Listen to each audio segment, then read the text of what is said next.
simpleng tao lang ako, no? Simpleng buhay ang pinangarap ko, no? Magkaroon ng pamilya, buong pamilya, no? Pero syempre, not all what we want is ano ba yan, tawag, granted, 'di ba?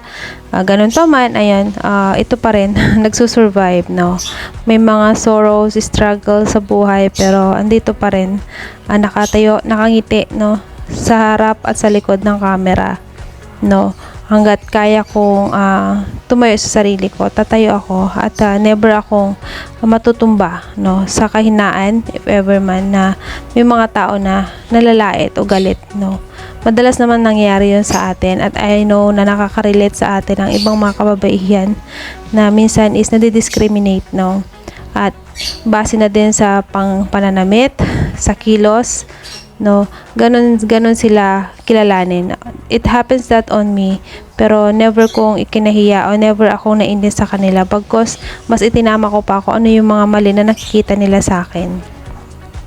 Huwag tayong mahiya na ikwento ang buhay natin sa iba, no. Dapat nga makapulutan pa ng aral if ever man, dahil ako po ay isang katulong, no. At ako'y pinagmamalaki ko yun, nakatulong ako ng ibang bansa po ako for about 7 years. Pero yun, sawa ng Diyos, nakapag-for good na. Nandi inaasahan dahil nga po ayun, nagkaroon po ako ng karamdaman. Pero ito, no,